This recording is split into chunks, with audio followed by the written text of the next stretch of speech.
Faltan pocos días para el plebiscito de salida, se va a concluir ya este proceso constituyente y por supuesto nosotros como medios de comunicación de la Universidad de Concepción queremos entregarte todos los detalles, toda la información, porque este 4 de septiembre Chile va a elegir si aprueba o rechaza la propuesta de nueva constitución. La Universidad de Concepción ha realizado diversas instancias, como por ejemplo este debate, con la finalidad claramente de llevar todos estos temas a la ciudadanía. Este debate está siendo organizado por la Vicerrectoría de Relaciones Institucionales y Vinculación con el Medio, además de la Dirección de Comunicaciones, el programa Foro Constituyente UDEC y Alumni UDEC. Esto está en el marco además de la semana del Festival Puerto de Ideas. Estamos en la pantalla de TVU, nos pueden ver también a través de sus multiplataformas. Si quieren escucharnos, sintonicen Radio Universidad de Concepción a través del 95.1 FM y también en la señal online radioudec.cl. Esta transmisión ya está disponible en el Facebook de Diario Concepción y en Ñuble. La invitación es a seguirnos a través del Facebook y también de la radio La Discusión. Junto a la periodista de Radio Universidad de Concepción, Alejandra Vera, y la periodista de TVU, Constanza Rivera, le damos la bienvenida a este debate. ¿Y quiénes van a estar esta noche junto a nosotros y cuáles van a ser las temáticas que abordaremos? Se las presentamos a continuación. El primer bloque de la presentación del debate estará a cargo de la académica Jimena Goché y el académico Alfonso Enríquez. En el segundo bloque de Principios, Derechos Fundamentales y Educación Superior debaten Javier Couso, José Joaquín Brunner, Magdalena Vergara y Alejandra Brito. Y en el tercer bloque sobre Estado Regional, Organización Territorial y Sistema Político debatirán Valentina Verbal, Eduardo Aldunate, Pedro Cayuqueo e Inti Fuica. Señoras y señores, bienvenidos a Debate Constitucional UDEC.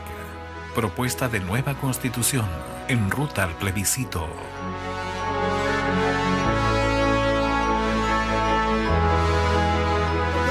También ustedes sean protagonistas, pueden comentar con el hashtag Debate Constitucional UDEC. Está apareciendo en pantalla y queremos sus opiniones, sus comentarios en torno a lo que vamos a vivir el día 4 de septiembre.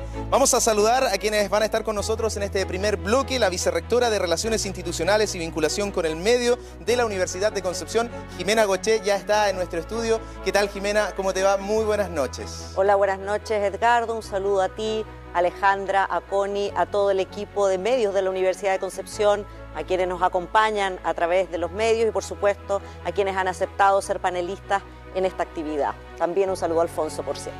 Claro que sí, lo vamos a presentar de inmediato. Alfonso Enríquez, director del programa Foro Constituyente UDEC, está en el campus Chillán. Estamos también descentralizando con la Universidad de Concepción a propósito de la ayuda que nos entrega la tecnología. Alfonso, ¿cómo te va? Muy buenas noches, bienvenido. Hola. Muchas gracias por la invitación y espero que esta sea una interesante actividad para todos y todos. Eso es lo que esperamos y también entregarle la información a ustedes para que este 4 de septiembre voten de manera informada. 19 meses han pasado desde que estuvimos en la terraza de la Brea de la Universidad de Concepción junto al rector Carlos Saavedra cuando se inicia este camino. Jimena, coméntanos del rol que ha asumido la Universidad de Concepción en este proceso histórico para nuestro país. Bueno, la Universidad de Concepción, una institución de vocación pública centenaria que nace de ese compromiso de los vecinos de la ciudad de Concepción, pero que hoy día tiene un arraigo, por cierto, también no solo en toda la región de Biobío, sino también de Ñuble, ha estado participando y comprometida con distintos procesos sociales a lo largo de su historia, y este no ha sido la excepción. En respuesta, ¿cierto?, a los hechos que ocurren en el mes de octubre del 2019, el llamado estallido social, realizamos una serie de encuentros, cabildos e instancias que fueron dando vida a este programa Foro Constituyente UDEC, que nace, como tú bien dices, efectivamente en una ceremonia de presentación donde aspirábamos a reunir a distintos académicos, personas funcionarias, estudiantes que aportáramos diversas miradas en este proceso. Han pasado muchos meses, ha ocurrido, ¿cierto? O hemos visto un proceso constituyente con características bastante particulares, como ha sido relevado en distintos momentos, tanto por la conformación del órgano constituyente, el rol de la sociedad civil, de los independientes. Y en ese sentido, la universidad ha asumido este rol que hoy día queremos concretar en esta actividad, donde hemos convocado, gracias, como decías tú, a la tecnología, a que nos acompañen personas que representan distintas miradas, distintas trayectorias, tanto de nuestra universidad como personas invitadas que se suman a este espacio, justamente para contribuir a que la comunidad pueda informadamente tomar una decisión tan relevante como la que nos convoca para el 4 de septiembre. Con la historia centenaria que tiene la universidad, con los años que tiene nuestro país de independencia, parece poquito tiempo el que ha pasado desde ese lanzamiento de Foro Constituyente UDEC hasta la fecha. Pero también ha sido un tiempo muy extenso, en donde se han visto demasiadas actividades, mucha participación y ganas también de poder estar presente en este momento histórico de Chile. ¿Qué es lo que más te ha llamado la atención, Jimena? De los cabildos, de los encuentros autoconvocados, también de las propuestas que se han levantado, de todo lo que hemos vivido en torno a lo que nos va a llevar al plebiscito de salida el 4 de septiembre. Yo creo que destacaría el compromiso de toda la comunidad universitaria y de manera ampliada, incluso la comunidad regional de Ñuble y Biobío, participando en las distintas iniciativas que promovimos, sugiriéndonos ideas para realizar actividades que convocaran a la sociedad civil, que convocaran a distintos actores de nuestro medio, vinculándonos claramente con este proceso social, y en ese sentido destacar las iniciativas de formación que entregamos para nuestros estudiantes, las iniciativas de investigación, aportando con distintos productos que de alguna manera han contribuido a este debate a partir del trabajo de nuestras y nuestros académicos.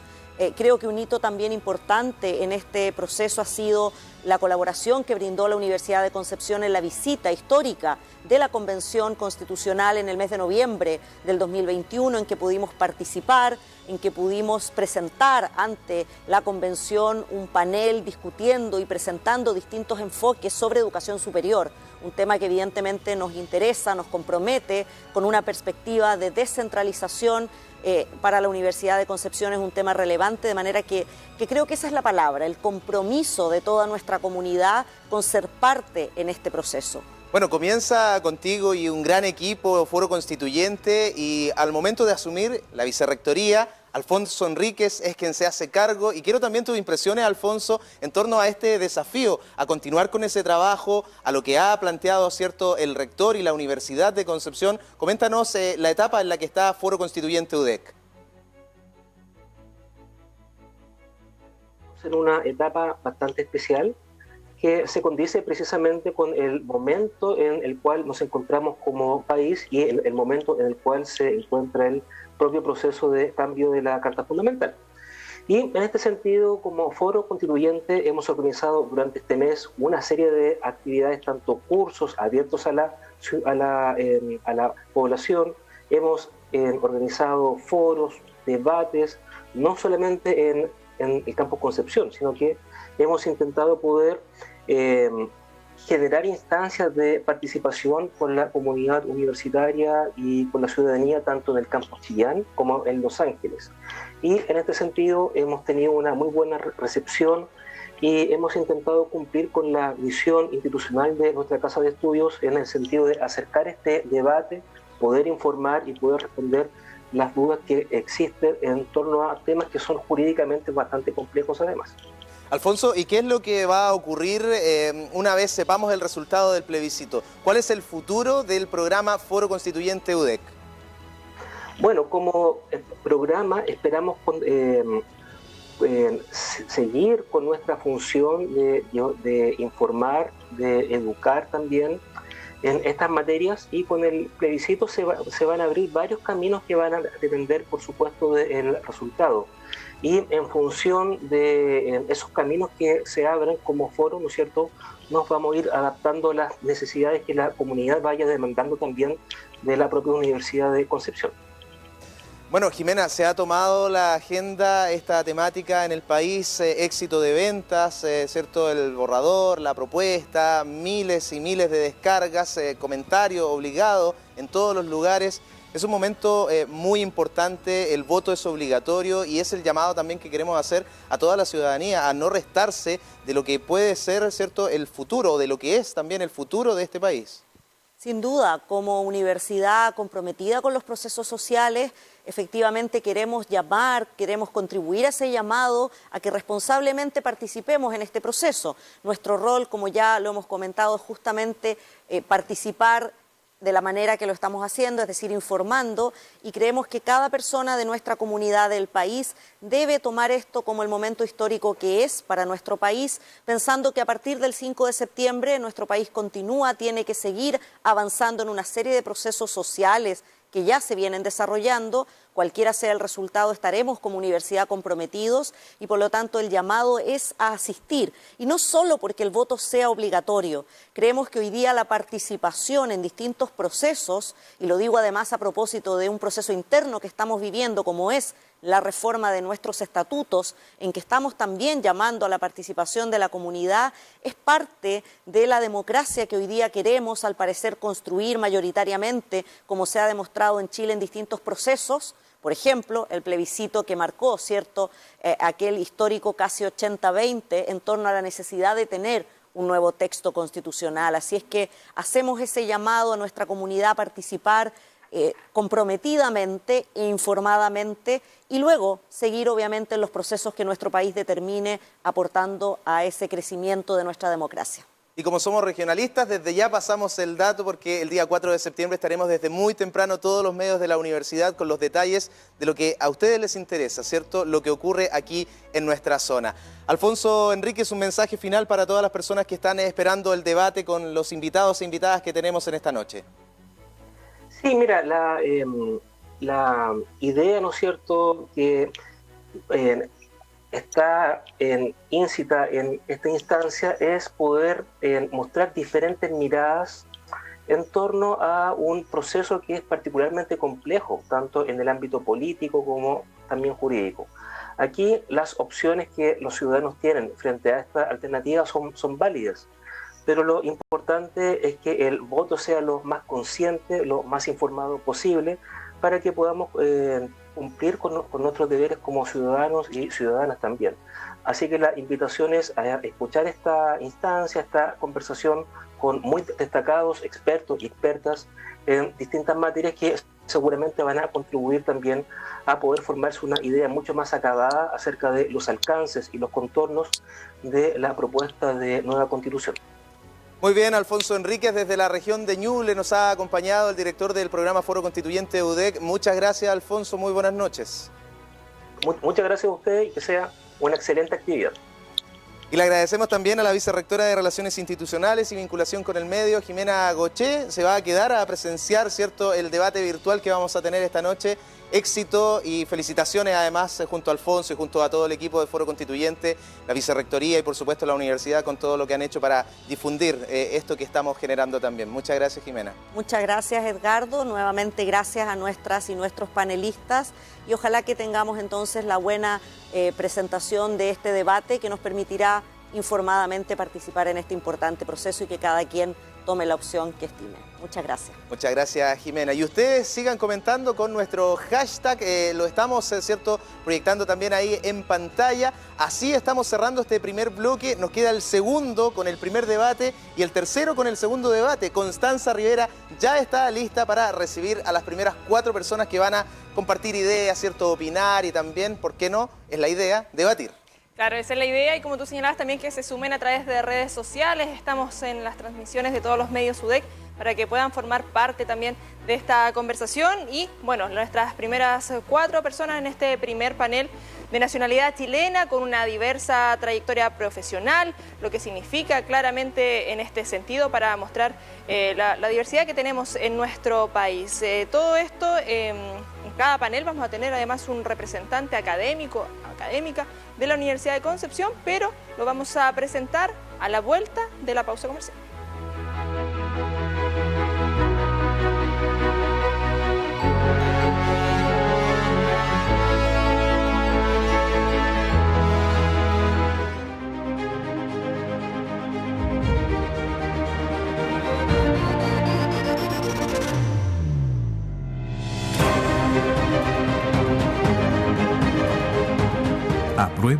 rechazo. ¿Cuál es tu opción? Te invitamos a conectarte con las multiplataformas de los medios de comunicación de la Universidad de Concepción. Este 4 de septiembre, desde las 7 de la mañana, a través de TVU, Radio UDEC, Radio y Diario La Discusión de Chillán y Diario Concepción. 4 de septiembre en vivo, desde las 7 de la mañana.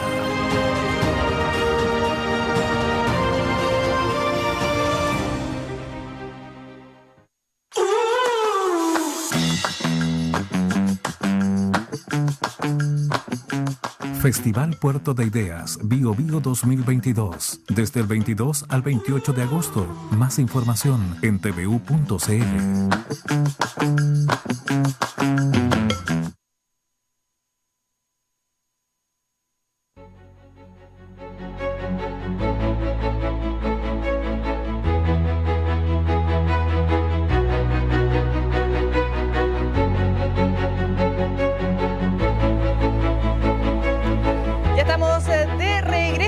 Saludar a nuestros primeros invitados. En primera instancia, Alejandra Brito, profesora de Historia de la Universidad de Concepción. Alejandra, ¿cómo estás?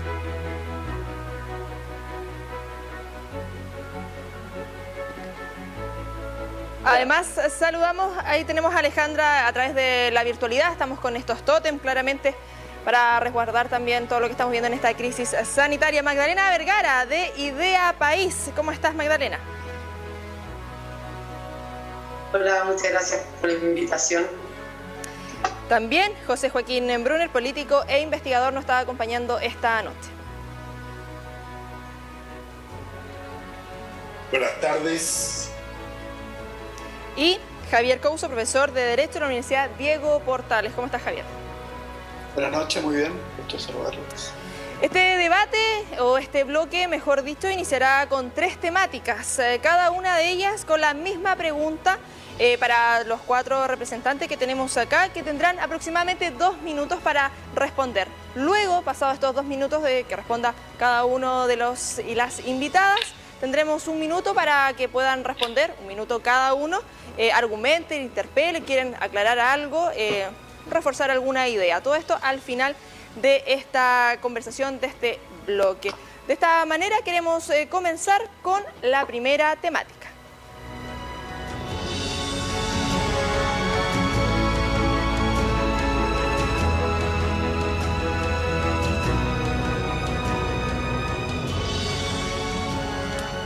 Principios constitucionales.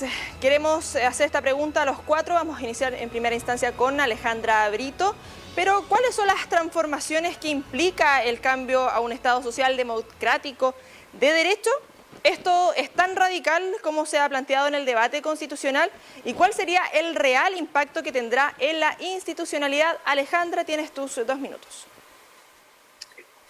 Bueno, yo creo que en realidad el Estado social de derecho es uno de los cambios más significativos que la Constitución establece y es además importante porque no es solo el Estado social de derecho, sino que además se le agrega el que es un Estado plurinacional, intercultural, regional y ecológico. Por lo tanto, todos estos otros elementos le dan un sustento a un nuevo pacto social. Yo creo que la Constitución lo que nos está proponiendo es una nueva forma en la cual los ciudadanos y ciudadanas nos vamos a vincular entre nosotros y con el Estado y con las instituciones. Y además también en esto me parece que hay 2 cuestiones que son clave. En primer lugar, creo que es un avance de profundización democrática en la medida que termina con la instalación de un Estado subsidiario que fue establecido en la Constitución del 80 en el periodo de dictadura y después mantenido, ¿no?, en el periodo de la postdictadura. Y por otro lado, el segundo aspecto que a mí me parece importante es que hay, a mi juicio, un piso, un consenso social ya en la discusión. Uno lo puede encontrar y uno se encuentra políticos de derecha, como por ejemplo Joaquín Lavín, que hace un tiempo atrás dijo que él estaba totalmente de acuerdo con el Estado social de derecho. Por lo tanto, más bien cuando tú preguntas la radicalidad o cuál es el impacto de esto, yo más bien creo que el sistema subsidiario, donde los derechos fueron transformados en bienes de consumo que se circulaban en el mercado, eso era así radical. ¿no? Eso cambia una forma de convivencia social democrática que se había establecido en los países del mundo occidental desde ya bastante tiempo. Entonces, más bien lo que yo creo es que este Estado social lo que hace es además incorporar las demandas sociales que estuvieron presentes en todos los movimientos que dieron origen a este inicio, ¿no?, de proceso por la transformación de una nueva constitución. Por lo tanto, este es el piso que la sociedad demandó, que pidió. Existe un consenso, podemos estar más o menos de acuerdo en la forma de implementación, pero yo creo que la idea de un Estado social de derechos, plurinacional, intercultural, regional y ecológico es un piso para construir un nuevo pacto social que pueda garantizar efectivamente la paz social que todos anhelamos, ¿cierto? Y que quedó totalmente en evidencia, ¿no?, que la ausencia y las desigualdades que el sistema estableció en la Constitución del 80 estaba generando, y por lo tanto era necesario cambiar ese marco, ¿no?, de relaciones sociales. Gracias, Alejandra. Y le hacemos la misma pregunta a Magdalena en torno a principios constitucionales. Perfecto, muchas gracias. Al respecto, yo creo que la pregunta va a depender en primer lugar de qué es lo que entendemos por un Estado social de derecho. Y eso obviamente va a requerir ciertas transformaciones para pensar una estructura de Estado que permita dar las condiciones de vida mínima para que las personas puedan ejercer su libertad, tener un desarrollo integral, ¿cierto? Pero la propuesta de Constitución plantea un Estado social de derecho, en primer lugar, bastante indeterminado, porque no da una definición de cuál es ese Estado social de derecho, en primer lugar, pero por otro lado plantea una propuesta. Si uno lo mira como en la transversalidad del texto, ve que lo que se refiere con Estado social de derecho es un listado amplio de derechos sociales que tienen que no solamente ser garantizados por el Estado, sino que además provistos por el Estado, y principalmente por el Estado. De hecho, en varias partes uno podría pensar que eso es bastante único. Y eso sí tiene algunas consecuencias. En primer lugar, respecto a la limitación que esto supone para la sociedad civil. Pero por otro lado, si uno piensa, bueno, ¿cuáles son las condiciones radicales que le implicaría a las personas en cuanto a lo más sustantivo, que es mejorarle las condiciones de vida?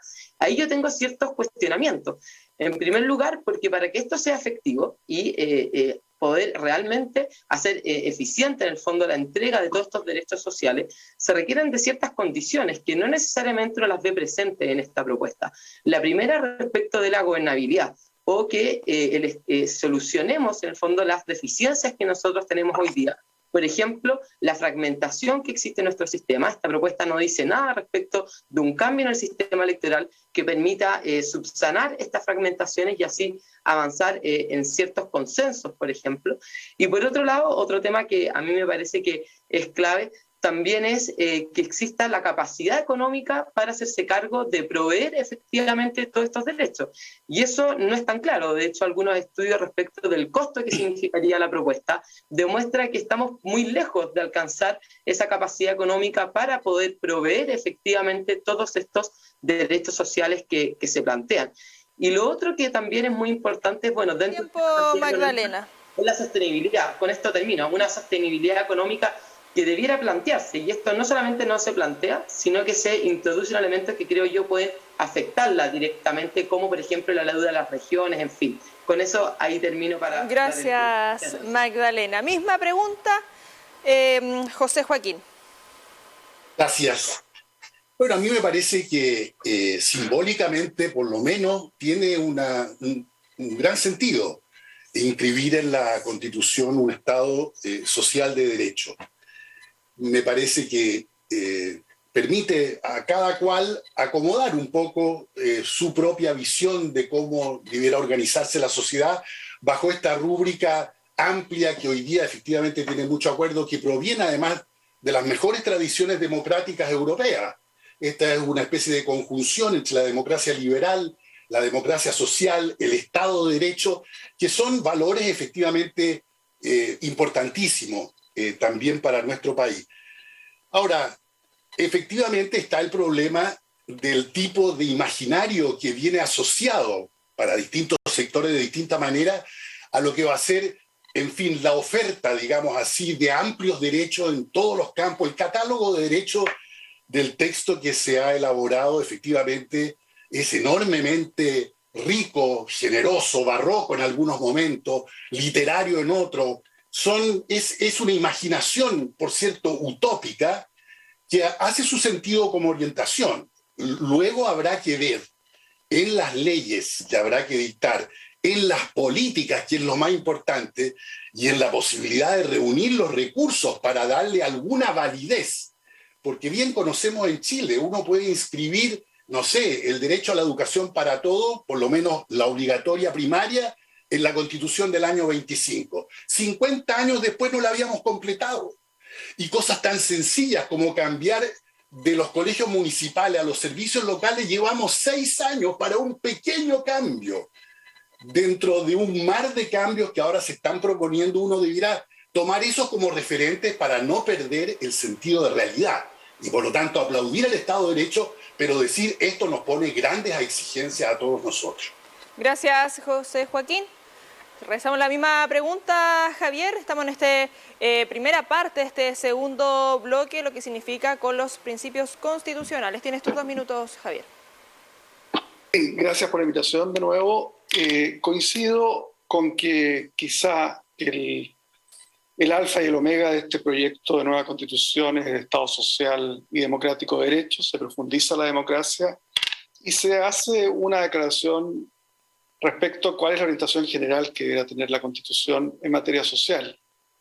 Si uno tuviera que, simplificando al máximo, tengo 2 minutos, oponer el Estado subsidiario al Estado social de derecho, recordaría el moto, el lema del Estado subsidiario, que era soluciones privadas a problemas públicos. Alguna vez Cristian Larroulé lo expresó así. Pero demasiadas veces llevaron a distorsiones. Pongo un ejemplo.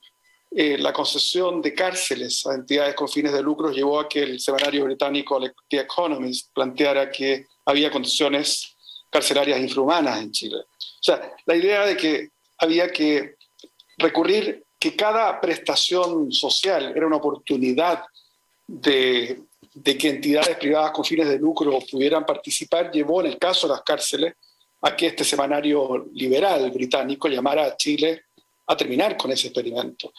Yo creo que cuando uno revisa el robustecimiento de los derechos sociales, la centralidad que pasa a tener la labor del Estado en materia de fomento, la posibilidad de la política industrial, todas cuestiones que eran muy resistidas, la hostilidad del Estado empresario que uno ve en la actual Constitución, en la vigente, el hecho de que la huelga se menciona solo para prohibir al sector público, en la actual Constitución no hay, que era un retroceso respecto a la Constitución del 25, todo eso nos habla de un cambio de tono que yo creo que es bienvenido a la luz de lo que fue el estallido social. Javier, como hemos señalado, 2 minutos para poder argumentar, responder esta pregunta, pero además tenemos 1 minuto extra y recordar, está apareciendo acá en pantalla con el hashtag Debate Constitucional UDEC para que puedan participar a través de nuestras redes sociales, principalmente Twitter, además ya que estamos desplegados en todas las multiplataformas de los diversos medios UDEC. Alejandra, tienes tu minuto. Sí, yo creo que me parece a mí que aquí hay una cuestión que es súper clave, ¿no? Yo creo que hay un consenso de la importancia que tiene inaugurar un nuevo sistema con derechos sociales que estén garantizados por el Estado. Y lo que llama la atención es que finalmente la discusión se instala es si vamos a tener plata o no para pagarlos, o si vamos a tener, o si esto va a incentivar o no la economía. Y creo que lo que nosotros debemos pensar en este espacio, y es utópico, sí, profesor Brunner, yo creo que es utópico, pero por suerte que es utópico. Sí, eso a mí me parece que es una cuestión que es fantástica en el sentido que nos permite, estamos en una coyuntura histórica que nos permite soñar el país que queremos. Y en ese sentido creo que los derechos sociales son una cuestión que debemos pensarla, hay que generar los recursos, hay que flexibilizar. Por ejemplo, la derecha económica y el gran empresariado en algún momento va a tener que efectivamente pensar que va a tener que generar una apertura, por ejemplo, en lo que tiene que ver con la reforma tributaria para aportar más a el bien común y en ese sentido, ¿cierto?, distribuir mejor la riqueza. El problema en este país, creo yo, no es que no tengamos recursos, el problema es que están muy mal distribuidos. De hecho, lo escuchaba desde hace mucho tiempo que se dice el problema de este país no es la extrema pobreza, es la extrema riqueza. Y desde esa perspectiva yo creo que un país como el nuestro tiene los recursos, pero tiene que distribuirlo de mejor manera para financiar estos derechos sociales. Estamos en el tiempo. Seguimos con este minuto que tenemos para profundizar, interpelar. Magdalena, tienes tu minuto también para poder argumentar. Muchas gracias. Lo primero, bueno, yo estoy de acuerdo con que aquí efectivamente hay un cambio de tono que me parece que es importante y que es lo que yo comentaba en el inicio, que es avanzar hacia entregar efectivamente las condiciones de vida buenas para las personas, y en eso obviamente el Estado tiene un deber relevante en lograr garantizar eso, ¿cierto? Pero la problemática está en quiénes pueden proveerlo. Yo creo que esta propuesta, y ahí está parte del problema, es cómo se plantea como una especie como de victoria frente a la subsidiariedad, donde simplemente limita la participación de la ciudadanía, de la sociedad civil, de las personas en estas provisiones, que a mí me parecen preocupantes, y esto lo vemos, por ejemplo, en temas de educación, en el derecho a cuidado, incluso se pone en duda en los temas del derecho a la salud. Y al final eso solamente afecta precisamente lo que hablaba Alejandra, creo yo, que es esa necesaria participación y responsabilidad que tenemos todos para mejorar la vida de los demás, para alcanzar ese bien común, que es lo que uno podría entender, de hecho, como la solidaridad. En ese sentido, un Estado social de derecho no es contrario ni al mercado ni a una subsidiariedad, sino que simplemente requerimos un Estado, obviamente, estamos en el tiempo, Magdalena, adecuada la participación de los privados. Estamos en el tiempo, agradecerte, Magdalena. José Joaquín, un minuto. Y me parece a mí que estamos en la buena discusión, que es la economía política de un Estado social de derecho. Europa se hizo famoso en algún momento por la gran crisis fiscal, uno de los continentes más ricos, más poderosos, con estados más modernos. Entró en este terreno de la crisis fiscal porque efectivamente sostener estados sociales de derecho, que en el plano de la economía política podemos llamar estados de bienestar, es efectivamente algo extremadamente complejo, que requiere, primero que nada, un Estado completamente distinto del que tenemos hoy día, mucho menos burocrático, más liviano, mucho más efectivo, más eficaz, desde para recaudar hasta para distribuir. Y luego, sistemas de distribución de los bienes públicos que logren combinar interesantes cosas como son las tradiciones, por ejemplo, de las universidades privadas en Chile al lado de las estatales, o no estatales, llamémoslas, como la Universidad de Concepción. Gran universidad, pero que se ha desarrollado efectivamente dentro del circuito, digamos así, de lo no estatal. Estamos en el tiempo. De una manera excelente. Ahí está el minuto. Y para finalizar esta primera parte de estas tres temáticas que vamos a abordar en este segundo bloque, Javier, tienes un minuto.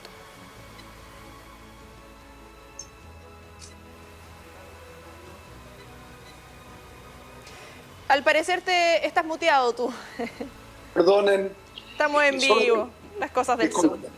Sí, disculpen. No, solo agregaría que el proyecto de nueva Constitución introduce principios que no existen en el actual y que yo creo que van en la línea de hacer plausible la posibilidad de financiar derechos sociales, para lo cual se requiere crecimiento de la economía y para lo cual se requiere ciertas garantías. Tenemos un principio de sustentabilidad y responsabilidad fiscal que no existe en la actual Constitución. Se mantuvo la autonomía del Banco Central, hay una serie de garantías para la toma de deuda de las entidades regionales y comunales y, en definitiva, creo que están dadas las condiciones para, por decirlo así, una asociación público-privado que tenga otra dirección que la que tenía hasta ahora. Gracias, Javier. De esta manera finalizamos esta primera temática de principios constitucionales y, a continuación, con la segunda temática de este bloque, este primer debate. Recuerden seguir con el hashtag a través de redes sociales y presentamos a continuación el segundo tema.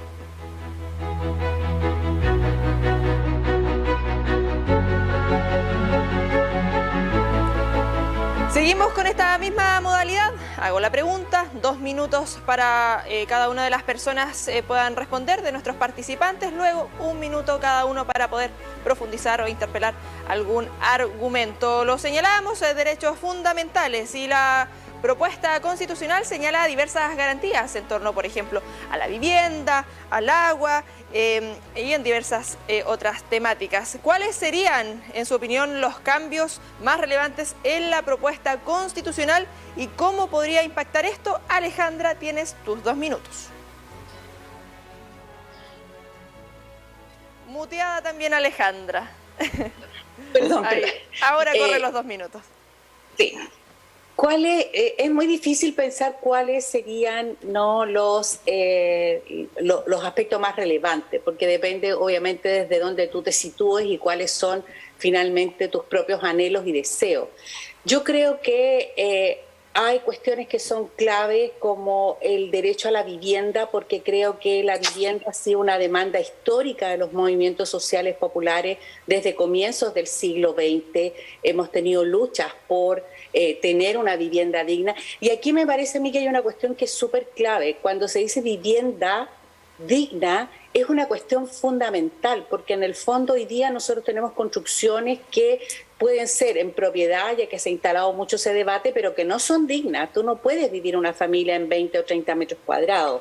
Otro elemento que a mí me parece clave, por supuesto, son todos los derechos vinculados a la temática de género, todo lo que tiene que ver con derechos sexuales y reproductivos. Me parece que hay un avance fundamental por el derecho de las mujeres, ¿no? La lucha de las mujeres. El tema de la paridad, ¿no? Que hoy día ha sido puesto en duda por algunos, digamos, personas, ¿no? Provenientes del sector del rechazo, es un tema que yo creo que es fundamental. Avanzar hacia un sistema que reconozca efectivamente una igualdad sustantiva y que no nos quedemos en una igualdad formal, ¿no? Porque la igualdad formal está instalada desde finales del siglo XVIII, ¿no? Y en todos los estados liberales del siglo XIX. Sin embargo, todos esos estados generaron muchas exclusiones, entre ellas la de las mujeres, ¿cierto? Porque en el fondo era una igualdad para hombres blancos y con posicionamiento económico.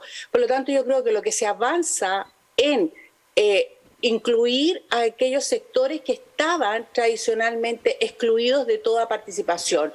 Mujeres, pueblos originarios, los niños, niñas y adolescentes, las personas con capacidades diferentes, etcétera. Entonces yo creo que hay muchos elementos, y termino con esto, ¿cierto?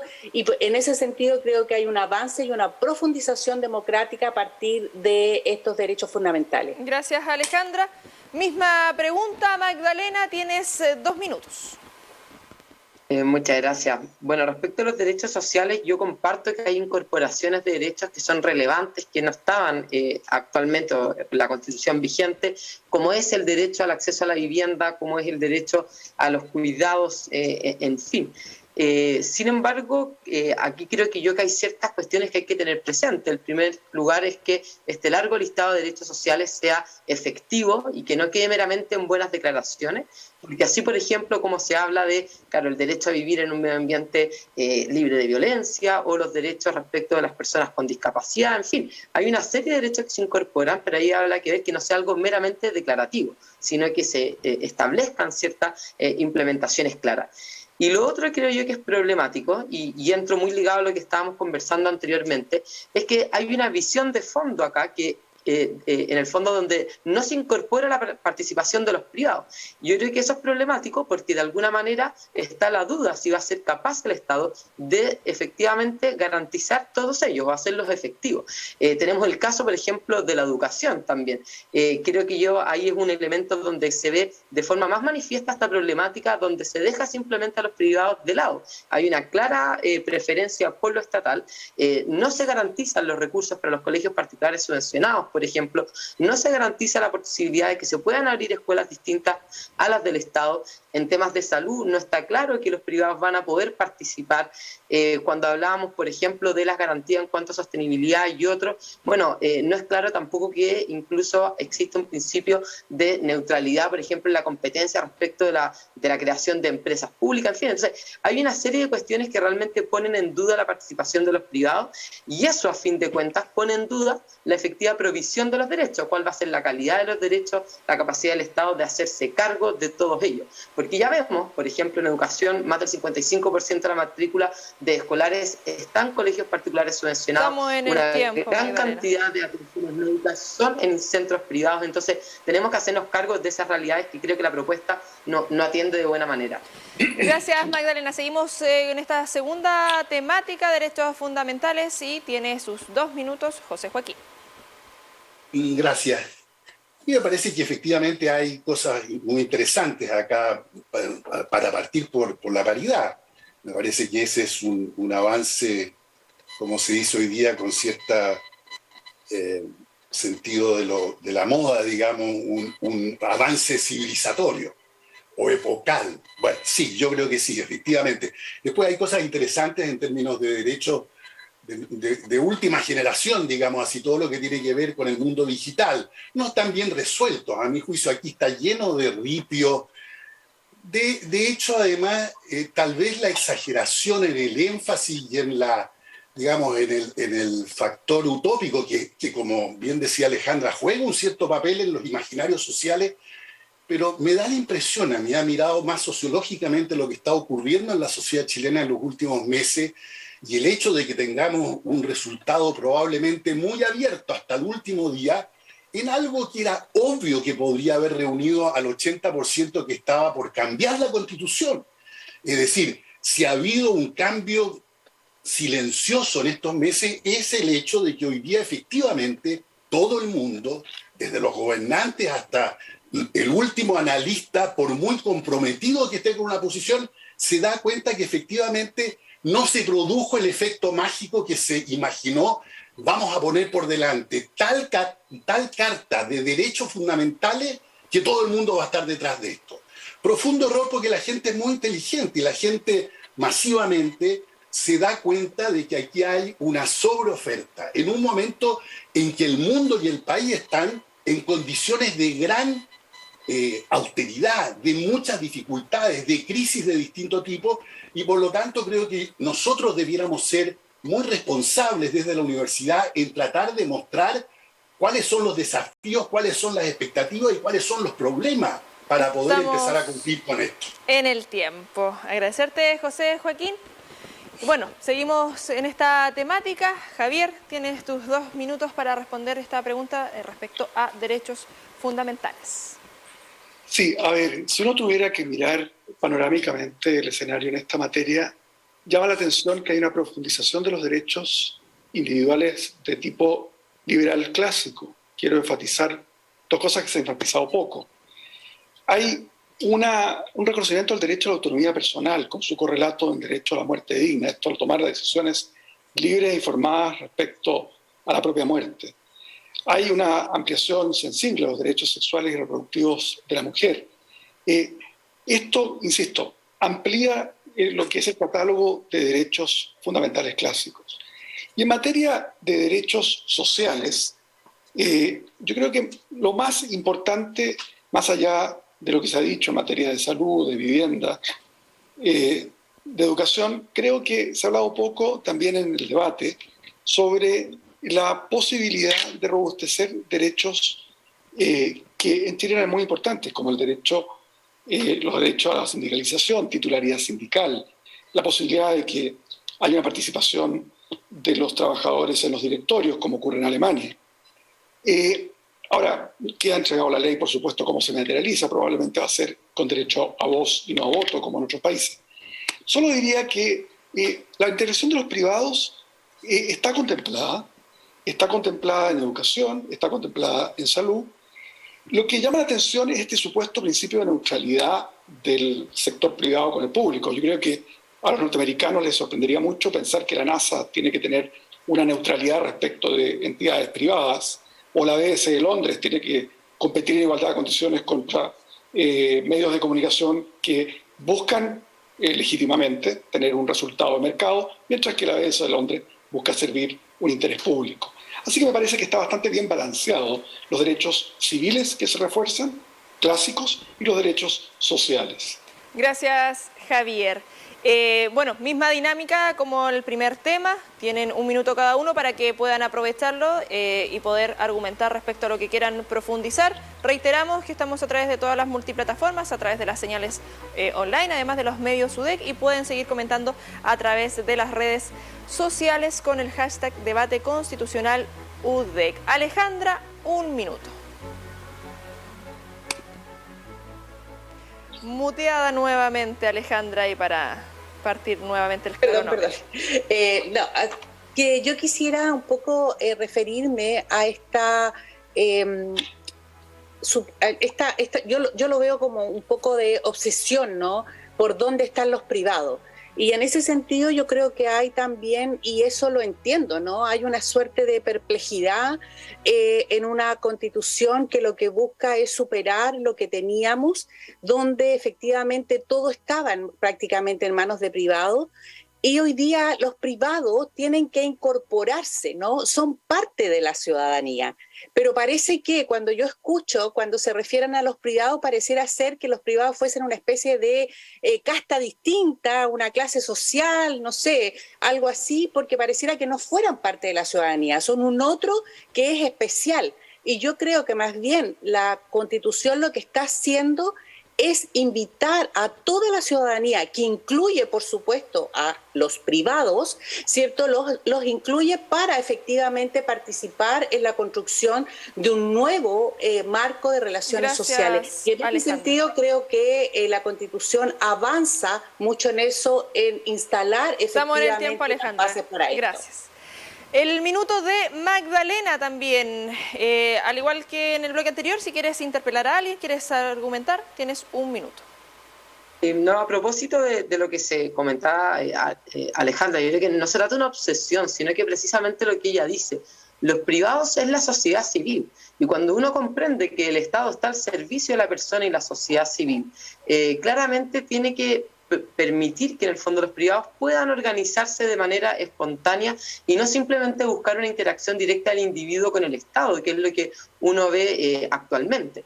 Entonces, la preocupación no es tanto por perpetuar un mercado por parte de los privados, sino que puedan organizarse para conseguir sus fines, puedan organizarse para aportar a ese bien común, aportar a entregar la provisión de derechos sociales, que por lo demás hemos visto en nuestro país que ha sido muy fructífera. Podemos poner el ejemplo, por ejemplo, de lo que ocurrió en la pandemia con el sistema de salud, donde cualquier persona que necesitaba una cama, independiente si estaba en FONASA, ISAPRE, podía acudir a una clínica privada, porque lo que se buscaba era precisamente ese resguardo de la salud de esa persona. Entonces, creo que una colaboración pública-privada nos permite esta mixtura y no como se plantea hoy día, donde los privados simplemente, básicamente no están en el tiempo, Magdalena, gracias. José Joaquín, un minuto para rebatir alguna idea o confrontar respecto a lo que han indicado los demás panelistas. O bien coincidir, porque yo coincido en este punto mucho con Javier, de que hay efectivamente en el texto, y como idea para el futuro, cualquiera sea la suerte del texto, no sabemos cuál va a ser, pero está la idea de los derechos y las libertades individuales. He escuchado incluso a algunos decir que en la Constitución, en este texto, habría una especie como de sobrevaloración de lo individual, que no se consideran los aspectos muchas veces de democracia más bien comunitaria, ¿no? Y a mí me parece que no es así, me parece que efectivamente están presentes los derechos individuales como lo tienen que estar en cualquier democracia, y el problema no es tanto luego privado versus público, sino que en realidad es más bien cómo combinar sociedad civil con Estado. Y ahí yo creo que hay más bien, y podemos seguir conversando de esto, un sobreénfasis en las potencialidades y posibilidades del Estado y una cierta subvaloración de la enorme riqueza que tiene la sociedad civil. Estamos ahí en el tiempo. Javier, el minuto también para poder finalizar este segundo bloque de 3 temáticas que estamos abordando en este debate. Tienes 1 minuto.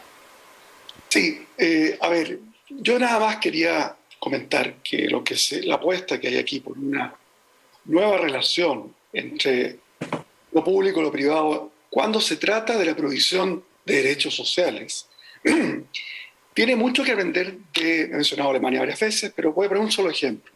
En Alemania se permiten los colegios particulares pagados con una condición, que no discriminen a los niños por el ingreso de sus padres. Es decir, tienen que tener una matrícula diferenciada de acuerdo al ingreso de los padres. Eso me parece a mí que salvaguarda el derecho social a la educación con la iniciativa de la sociedad civil. El régimen de lo público básicamente permite e invita al sector privado a colaborar en el bien común, pero no con las mismas reglas que cuando produzco zapatos, digamos. Estoy proveyendo derechos sociales y eso tiene una cierta lógica. La integración público-privada a propósito de la pandemia, recordemos, se echó a un gerente de la Clínica Las Condes porque había cumplido demasiado su deber público. Estamos en el tiempo, Javier. Tiene que estar muy bien regulado. Gracias. Estamos con este segundo tema en este bloque relacionado a este debate, pero tenemos una última temática para abordar. Seguimos con esta misma modalidad, reiterándoles a nuestros participantes y a quienes están en sus casas. Vamos con este tercer y último tema de este bloque.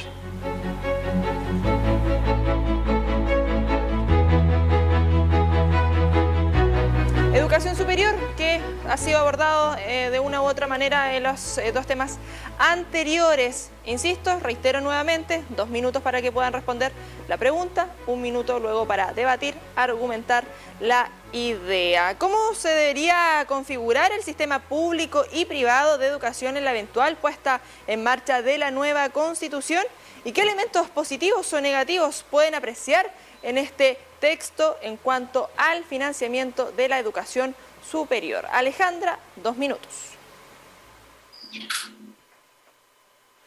Yo creo que aquí hay una cuestión que es fundamental y que es que uno tiene que tener en consideración antes de pensar o debatir en torno a si esto es público y esto es privado y cómo se financia, sobre todo en materia de educación. Yo creo que tenemos que centrarnos en la idea de cuáles son los principios y los fines que establece la Constitución en materia de educación, y no solo educación superior, sino que en general, y que tiene que ver con la idea de el principio, ¿cierto?, de cooperación, de no discriminación, de inclusión, de justicia, de participación, de solidaridad, de interculturalidad, de enfoque de género, de pluralismo, son principios que están consagrados en este nuevo texto constitucional y que en el fondo tiene que ver también mucho con un enfoque de justicia social frente a las oportunidades que la educación tiene.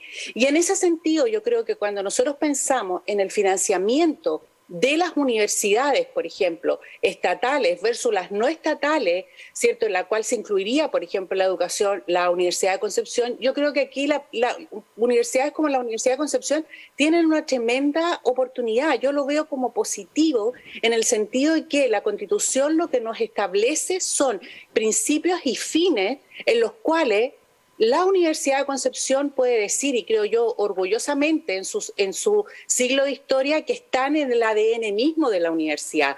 Por lo tanto, en la medida en que la Constitución nos establece este marco de principios y fines que una universidad como la Universidad de Concepción cumple cabalmente en prácticamente todo este siglo de existencia, nos dejan una posición de defensa de lo público y del aporte que como universidad hacemos al servicio del país. Por lo tanto, yo creo que el debate no puede ser un debate tan básico, a mi juicio, de decir cuánta plata le va a llegar a unos y otros, sino que en realidad cómo construimos un sistema de lo público, más allá de la propiedad o no propiedad estatal de las instituciones. Seguimos con esta temática relacionada a educación superior. Misma pregunta, Magdalena, para que aproveches ahí tus 2 minutos. Muchas gracias. Bueno, yo creo que en esta materia lo más relevante es cómo planteamos un sistema que permita avanzar en garantizar, en el fondo, el derecho a la educación y las trayectorias formativas completas de todas las personas, ¿no es cierto? Yo creo que aquí hemos tenido un tremendo avance a nivel país. Vemos cómo es el acceso a la educación superior, por ejemplo, la cantidad de matrícula. Estamos muy por sobre el promedio en algunas materias, al menos en cuanto a primer año, independiente que los últimos años quizás hayamos podido bajar un poco.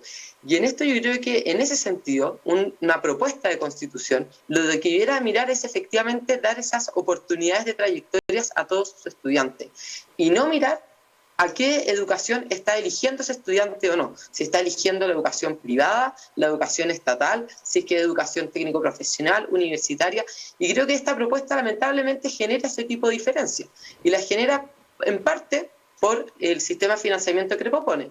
Porque no es lo mismo finalmente si una universidad está recibiendo la cantidad de plata que reciben actualmente las estatales versus que las privadas prácticamente no reciben ningún peso, distinto incluso a las tradicionales. Y eso tiene mucho que ver en distintos ámbitos. Entonces, yo creo que desconocer el tremendo aporte que han significado, cómo pueden llegar a afectar en las propias instituciones, en su desarrollo, en la calidad que pueden entregar, obviamente es problemático cuando uno lo plantea de esa manera.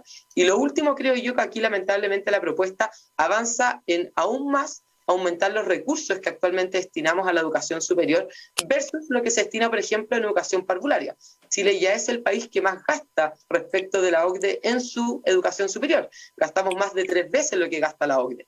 Entonces, esto es un mandato al legislador a seguir gastando en educación superior en vez de hacerlo, por ejemplo, la educación parvularia, que prácticamente no se nombra en esta propuesta constitucional, al punto que se eliminó la garantía constitucional de kinder obligatorio. Yo creo que eso también es preocupante porque, así como hablábamos antes, que hay que distribuir muy bien los recursos, creo que aquí lamentablemente se genera un piso de malas de esos recursos. Estamos en el tiempo. Gracias. 2 minutos, José Joaquín, respecto a esta temática de educación superior. A mí me parece en realidad que esta parte específica relacionada con la educación superior, que es lo que se nos pregunta, es de las partes más débiles en realidad del texto propuesto y obviamente que necesitaría ser corregido. De entrada no habla de la única cosa que en realidad las constituciones hablan cuando hablan de educación superior, que no todos hablan de la educación superior, que es consagrar la autonomía. No aparece el concepto de autonomía, que tiene más de 10 siglos, digamos, nosotros no lo hemos incorporado en la Constitución. No se valora ni se incorpora un buen manejo de la enorme diversidad que tiene nuestro sistema, ¿no? Este es un sistema efectivamente muy plural, hoy día regulado por una ley muy estricta del año 2018, donde se terminó el lucro, donde hay superintendencia, donde hay una CNA que tiene criterios y estándares clarísimos de cómo evaluar, y eso efectivamente no aparece en ningún lado. O sea, la idea que decía Javier, con la que yo concuerdo también, que es la de tener un régimen de lo público que regule al sistema, como lo hace la ley del 2018, que habla efectivamente de un sistema de provisión mixto, donde independientemente de la propiedad, como decía Alejandra, de todas las instituciones, todas las que cumplen con los requisitos de la ley, debieran recibir un trato igual. Bueno, acá todo lo contrario, se introduce una discriminación y vamos a terminar en la situación en que habrá algo que se llama el Estado y sus universidades, y por lo tanto el Estado y sus estudiantes, que van a tener un conjunto, no sé, de beneficios, de privilegios que no comparten el resto, que son nada menos que el 80% del total de la matrícula nacional. Entonces, yo creo que esta parte clarísimamente requiere una revisión en profundidad. Gracias, José Joaquín. Seguimos con Javier. Recordamos a quienes se suman a través de nuestras multiplataformas, comentar a través de redes sociales con el hashtag Debate Constitucional UDEC, principalmente a través de Twitter. Javier, tus 2 minutos. Sí, a ver, yo quisiera destacar 2 cosas que son relevantes. Es verdad que la mayor parte de las constituciones no tratan en detalle la educación superior. Es más bien una anomalía en el derecho constitucional comparado. Lo que relevaría como positivo es el reconocimiento de la libertad de cátedra, que en Chile, recordemos, que esas son cosas que uno se olvida, pero un jesuita se le prohibió enseñar en la Universidad Católica, la una más importante del país, de Santiago de Chile, no investigar, se le dio un trato soviético. Podía investigar, pero no contaminar la mente de los estudiantes de teología. La libertad de cátedra haría eso imposible en nada que fuera en universidades de todo tipo. Y eso me parece que, si bien tiene razón José Joaquín, que no hay una autonomía a la institución, se refuerza la autonomía del individuo docente en la universidad. Yo creo que no aventuraría una interpretación tan estatista de las pocas normas que hay sobre educación superior como la que adelanta José Joaquín. Yo creo que es compatible con buena parte de la regulación que viene En otras palabras, no es claro para mí que sea inconstitucional el actual régimen de sofisticadísimo que José Joaquín conoce mejor que nadie, con lo que está regulado. Quizá lo único que me parece a mí defectuoso de esto es la idea de una garantía constitucional de gratuidad a las, total, por la Constitución, porque veníamos en una trayectoria que era fiscalmente muy responsable y que buscaba, digamos, focalizar en esto, porque efectivamente hay que tratar de equilibrar todas las necesidades educativas, de salud, de todo, y hay una norma que a rajatabla ofrece gratuidad a las universidades estatales y a las privadas que disponga la ley. Y ese es el único elemento que me parece problemático. Pero en lo demás, creo que es compatible con un desarrollo razonable del sistema superior. Gracias, Javier. Estamos en el tiempo. Seguimos en vivo y en directo, 10 de la noche, en este debate constitucional UDEC. Recuerden utilizar ese hashtag. Al igual que los dos temas anteriores, tiene cada uno de nuestros participantes 1 minuto para debatir, confrontar o ahí profundizar respecto a una idea. Alejandra, tu minuto. Yo quisiera un poco tomar esta idea de las autonomías y coincidir con Javier, que yo creo que la Constitución aporta elementos que son importantes, que son novedosos y que a la larga pueden fortalecer mucho lo que es la educación superior y en general las universidades. La libertad de cátedra, todo lo que hay, por ejemplo, en temas de generación de conocimiento, ¿no? de la investigación, etc. Todos esos elementos son elementos nuevos y que son muy importantes porque le otorga a la producción de conocimientos que se genera al interior, mayoritariamente en este país, de las universidades, le otorga también un rango constitucional y lo pone también dentro de un diálogo en torno a lo que es el bien común que como sociedad anhelamos. Por otro lado, creo que muchos de los elementos que estamos discutiendo acá en torno a cómo se va a implementar o las ausencias, las faltas, todo el régimen de lo público, de lo privado, estamos en el tiempo, Alejandra, de lo estatal, es una cuestión que es una cuestión que tiene que discutirse, y esa es la gracia de una Constitución, ¿no? La Constitución establece el marco general de relaciones y después la discusión la vamos a tener que dar en las instancias que corresponden. Gracias, Alejandra. Al igual que las temáticas anteriores, Magdalena, tienes 1 minuto si quieres argumentar, confrontar, profundizar respecto a una idea. Aprovechen bien su minuto. Sí, bueno, lo primero es que yo comparto totalmente lo que dijo José Joaquín respecto de la autonomía de las instituciones de educación superior. Y en eso, claro, uno podría plantear que eso no está, que se plantea la libertad de cátedra, pero se plantea una libertad de cátedra igual con una cierta letra chica, que es en el cumplimiento de estos fines y principios establecidos por la Constitución y que tienen un claro, en el fondo, definición, ¿cierto? Entonces lo que se plantea es, claro, una libertad de cátedra ya no dentro del proyecto educativo que pueda tener esa determinada institución, sino en los términos que establezca el propio Estado, en cuanto a la definición que haga de estos fines y principios. Yo creo que eso, obviamente, hay una cierta restricción en ese sentido. Y lo otro es que parece que la Constitución, esta propuesta igual es voluntarista en cuáles son los aspectos que deja a criterio legislador y cuáles no, porque entra en el detalle, por ejemplo, que comentaba Javier, de establecer 2 políticas públicas, cuál sería el sistema de financiamiento a través de la gratuidad y también de acceso, que sea universal. En cambio, no hace cuestiones tan relevantes o fundamentales como es la autonomía. Entonces, precisamente es la autonomía que es fundamental, el que no puede quedarse a criterio legislador. Estamos ahí en el tiempo. Javier, tienes 1 minuto para poder profundizar, debatir una idea en torno a lo relacionado a educación superior. Sí, desafortunadamente tengo que corregir a Magdalena. El artículo 37, número 2, señala literalmente: la Constitución protege la libertad de cátedra, la investigación y la libre discusión de las ideas académicas y los académicos de las universidades creadas o reconocidas por el Estado. Punto.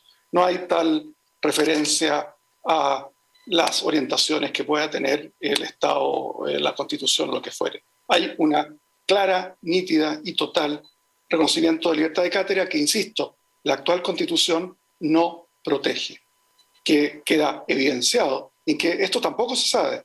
Mi estimado colega Jorge Costobat sigue sancionado sin poder enseñar en la Pontificia Universidad Católica de Chile Teología, porque todavía sigue en pie la sanción que el gran canciller, el obispo de Santiago, Esati, le digamos, dictaminó hace cerca de una década. Entonces me parece algo de la máxima relevancia para gente que nos dedicamos. Hablo como académico, quizás tengo ese sesgo. Gracias, Javier. Para finalizar, tiene un minuto José Joaquín también para poder rebatir, profundizar respecto a esta temática de educación superior. Sí, a mí me parece efectivamente que tiene su importancia la libertad de cátedra. Creo que en Chile, independientemente de que no esté consagrada en la Constitución, y ya lo dijimos, está pocas veces la Constitución trata de esta materia, en general goza de buena salud, y cuando hay problemas como el que Javier nombra en la Universidad Católica, pero también en otras universidades, tiene crecientemente que ver con el control mucho más sofisticado, más silencioso, más político, más ideológico, más en cómo se eligen los profesores, más a quién se le sube en la jerarquía. Es decir, nosotros dos que estamos en la universidad, en las universidades, y Alejandra también, conocemos mucho del manejo interno y cómo en realidad ahí están los grandes riesgos, ¿no? Y uno puede mirar a muchos países democráticos hoy día que tienen y corren riesgos serios, y desde ese punto de vista a mí me parecía mucho más importante haber puesto la autonomía institucional, que da, entre otras cosas, la base para poder discutir siquiera estos temas de libertad de cátedra. Gracias, pero en fin. José Joaquín. Estamos finalizando este segundo bloque, pero tenemos 30 segundos para cada uno de nuestros participantes para que puedan dejar un mensaje final. Alejandra, aprovechar ahí los 30 segundos. Bueno, yo quiero invitar a todos los que nos están viendo, a todas las personas, a que revisen la Constitución, que se den el tiempo, porque en realidad es un espacio de profundización democrática y es una oportunidad que tenemos como sociedad para avanzar efectivamente en derecho. Y quisiera, que no lo dije antes, pero que creo que hay una cuestión fundamental, la novedad sobre el tema de los cuidados, no solo los cuidados para las personas en sus distintos ciclos vitales, sino que también el reconocimiento a las personas que cuidan. Gracias, y es clave, no solo en términos de las personas, sino que también es un tema económico. En el tiempo, Alejandra. El aporte de Vamos con Magdalena los 30 segundos para que pueda ahí también dejar este mensaje final. Bueno, sí, partiendo, muchas gracias por esta invitación. Simplemente decir que creo que aquí hay una buena oportunidad para poder seguir avanzando en las reformas que Chile necesita para, como decíamos en un inicio, poder dar las condiciones de vida necesarias bajo ciertos principios fundamentales, como es la centralidad de la persona, la participación de la ciudadanía y la sociedad civil, la sostenibilidad y responsabilidad del Estado para hacer efectivas estas propuestas, algo que yo creo que lamentablemente en esta propuesta de Constitución no están presentes y nos hicieron los cambios más necesarios. Gracias, Magdalena. Estamos en el tiempo. 30 segundos, José Joaquín, de libre disposición para dejar este mensaje final. Muy bien, sí, a mí me parece que lo importante es que vayamos el día 4 de septiembre a votar. Creo que hay dos opciones legítimas. A mí personalmente ninguna de las dos me satisface. Creo que recién ahora las dos opciones han empezado a aceptar de que en realidad hay mucho por mejorar y transformar, y creo que seguirá este proceso y tendremos muchas otras oportunidades, así que espero que el canal de la UDEC siga comprometido en invitarnos a esta conversación. Y Javier, también 30 segundos ahí de libre disposición para dejar este mensaje final. Sí, a ver, este proyecto, más allá del ripio que presentan algunas normas, más allá de lo accidentado que fue el proceso, creo que marca un cambio en la relación profundiza los derechos individuales, yo creo que hablamos algo de eso, recompone lo que es la relación público-privada y prevalezca la opción que prevalezca. Parece claro que estamos iniciando una conversación que hace mucho tiempo debíamos haber iniciado en este país. Gracias, Javier Couso, profesor de Derecho de la Universidad Diego Portales, por habernos acompañado esta noche. También Alejandra Brito, profesora de Historia de la Universidad de Concepción. Además a nuestros otros dos invitados, Magdalena Vergara de Idea País y José Joaquín Brunner, político e investigador.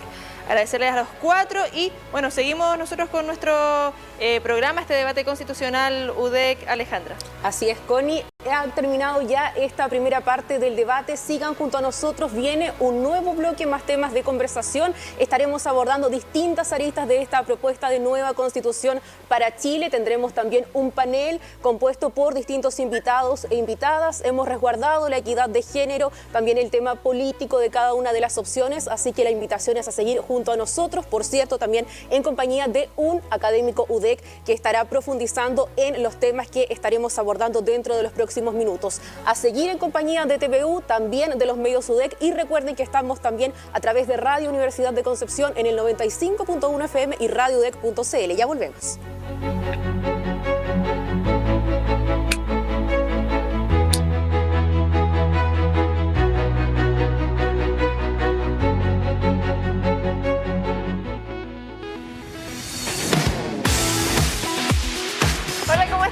Y todos sean bienvenidos a un nuevo capítulo acá en la Comunidad del Contenido, como siempre por las pantallas de TVU.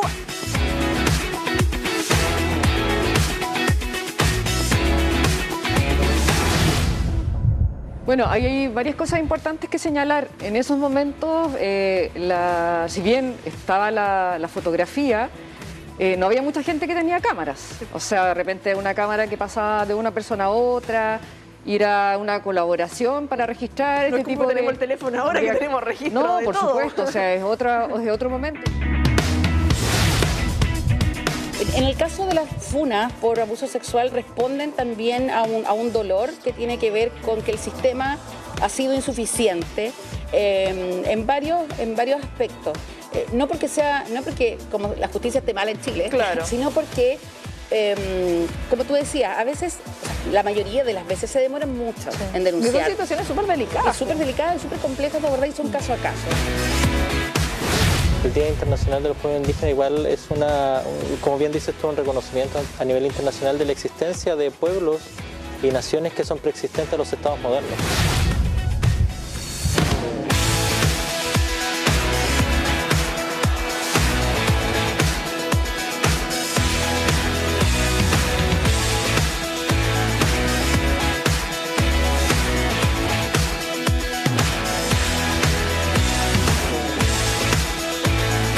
Nos vemos desde lunes a viernes a las 14 horas por las pantallas de TVU.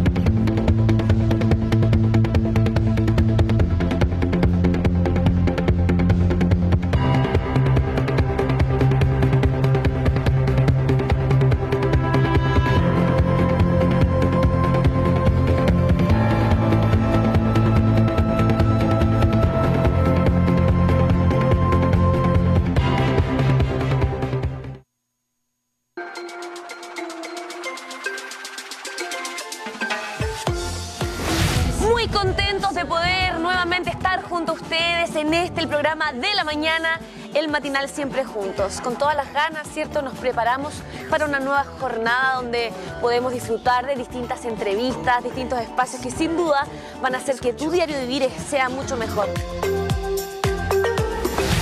La mamá lactante también se puede regir por las guías de alimentación chilena, que son consumir legumbres 2 veces a la semana, pescado 2 veces a la semana, 8 a 10 vasos de agua.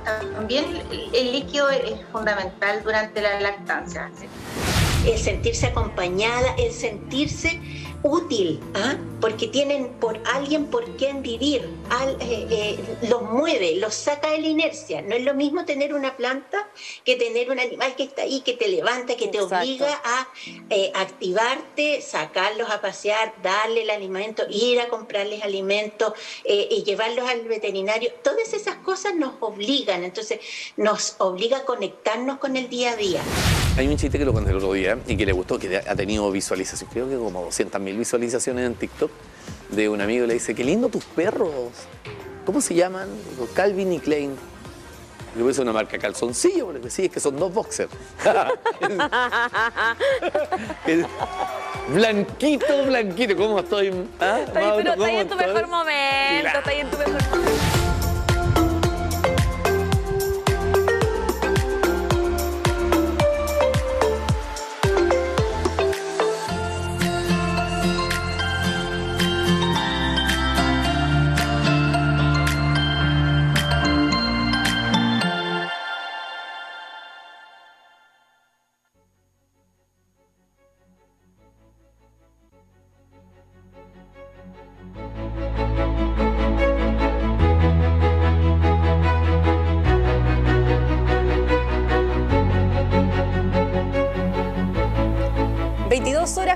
11 minutos, estamos de regreso en este debate de medios UDEC a través de las multiplataformas de cada uno de los medios de la Universidad de Concepción. Vamos a continuar con la misma dinámica del bloque anterior, pero en esta oportunidad, como ya se lo habíamos anunciado, tenemos un nuevo panel de invitados a quienes saludamos a continuación. Recuerden que la experiencia va a ser lo mismo. A todos se les va a realizar una misma pregunta, tendrán un plazo de 2 minutos para responder, luego de ello 1 minuto para interpelarse y al final de este bloque también 1 minuto para entregar un mensaje o comentarios finales. Conozcamos entonces a quienes nos van a acompañar en este bloque. Saludamos en primer lugar a Inti Fuica, quien es profesor de Sociología y también de Antropología de la Universidad de Concepción.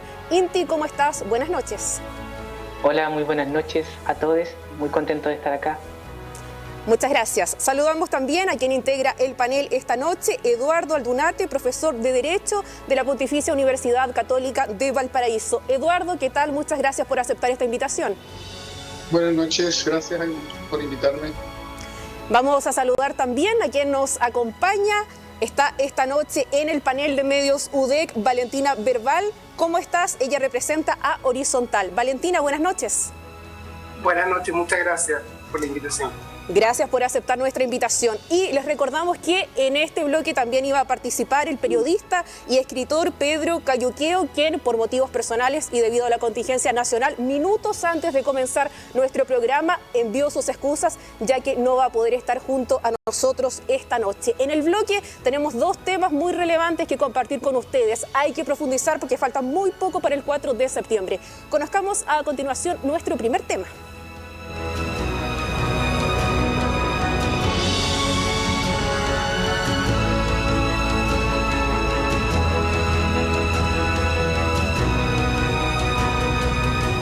Hablaremos en esta oportunidad, comenzamos el bloque con Estado regional. Estamos en Concepción y por supuesto que es una de las materias que nos interesa. Y no solamente a las regiones fuera de la metropolitana. Recuerde que también en la región metropolitana hay algunas diferencias que se producen entre las comunas. Mucha atención a la siguiente pregunta. Recuerden que responden los dos la misma interrogante.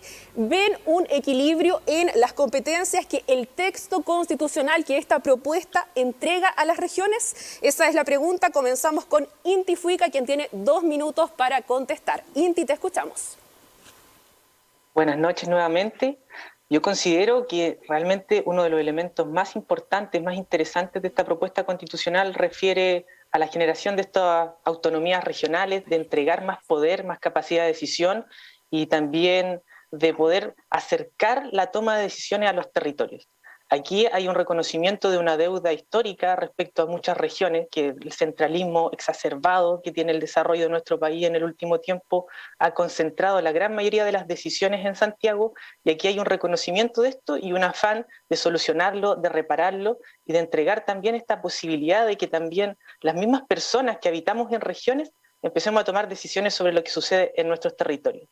Y esto además posee la potencialidad de mantener el capital humano en las regiones, de empezar a generar políticas públicas situadas y con pertinencia, que son elementos que también están presentes en el desarrollo de la propuesta constitucional. Por lo tanto, aquí yo noto un equilibrio muy interesante, muy importante y una posibilidad que abre desarrollo de futuro bastante interesante además. ¿Por qué? Porque quién mejor que las personas que viven aquí mismo sabe lo que se necesita. Y además esto no solo se aplica a un nivel de región, sino que se replica en las diferentes autonomías también a nivel local. Por lo tanto, aumentando esta capacidad de participar y de decidir, yo creo que tenemos una retribución democrática que solo puede generar sinergias positivas. Por lo tanto, en este aspecto yo considero que la propuesta constitucional definitivamente que implica un avance tremendo respecto a lo que tenemos hoy en día con esta excesiva centralización, y esto además tiene una expresión bastante clara en las políticas públicas, que es un elemento que es parte de mi trabajo académico, en donde realmente se ve como un ripio y como una gran dificultad la generación absolutamente centralizada de estos instrumentos de incidencia sobre la población, que finalmente son lo que necesitamos para ir construyendo este buen vivir al que apunta la propuesta constitucional. Inti, muchísimas gracias por esa primera intervención. Es a continuación el turno del profesor Eduardo Aldunate. A ver, respecto a esa pregunta, Yo tengo una primera observación y es que cuando uno mira las competencias que le son atribuidas a las regiones, y hay que reconocer que es primera vez que se hace un intento de esta naturaleza en nuestra historia constitucional, pero lo primero que llama la atención es que en realidad casi no hay competencia. En el artículo 220 hay más bien ámbitos de competencia, siguiendo un poco el modelo español. Pero si uno mira digamos, todo el listado, hay muy pocas competencias propiamente tales, muy pocas cosas que uno diga que la región autónoma puede hacer. Segundo lugar, aquellas que sí son competencias, la verdad es que son marginales. Por ejemplo, la región no tiene la facultad de decidir las obras públicas en la región.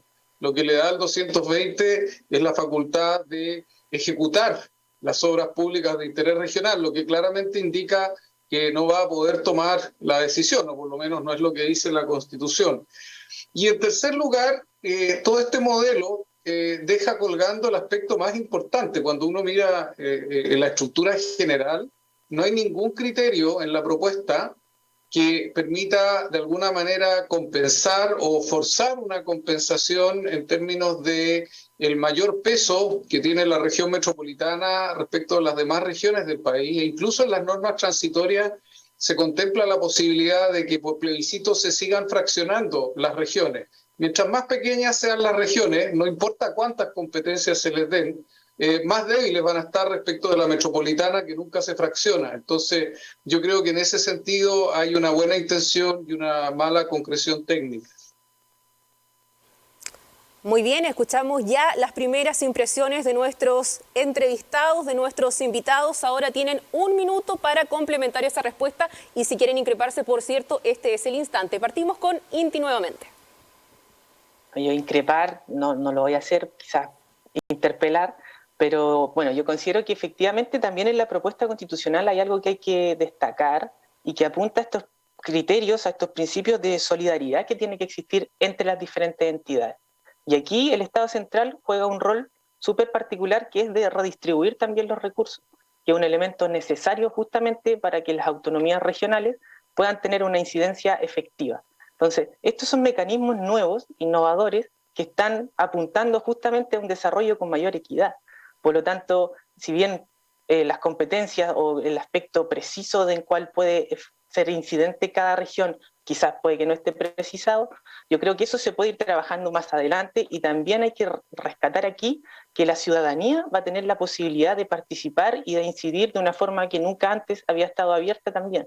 Por lo tanto, aquí se pueden levantar desde abajo demandas y necesidades que sí o sí van a tener que ser atendidas y resueltas por las autoridades competentes. Perfecto. Escuchamos a Inti, ahora tiene también su minuto por si quiere entregar otra idea el profesor Eduardo Aldunate. Sí, bueno, que respecto de lo que dice Inti, yo podría estar de acuerdo si la propuesta cortara el queque en esa materia, ¿no es cierto?, en el tema del deber del Estado de redistribuir. Pero la verdad es que en esa materia la propuesta también deja una gran interrogante, una interrogante muy entretenida por lo demás, desde el punto de vista académico, porque la interrogante se llama el órgano competente, ni siquiera tiene nombre. En el artículo 248 se supone que es el órgano que va a recopilar la información y va a hacer las sugerencias en la ley de presupuesto para la redistribución de los fondos, que yo entiendo que va a entrar ahí en algún tipo de colisión con el Ministerio de Hacienda. Pero ¿qué es lo que sea eso y cómo va a funcionar? La propuesta constitucional no lo resuelve. Por lo tanto, no hay realmente una decisión constitucional respecto de cómo va a funcionar eso. Perfecto, seguimos entonces abordando el tema de Estado regional. Vamos con una segunda pregunta, pongan por favor muchísima atención, tendrán también 2 minutos para responder.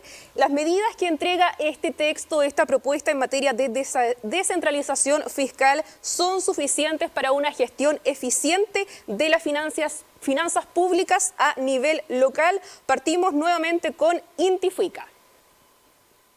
Bueno, muchas gracias nuevamente. Yo creo que se vincula bastante con la primera pregunta y en ese sentido hay cierta continuidad en la respuesta que yo les puedo dar.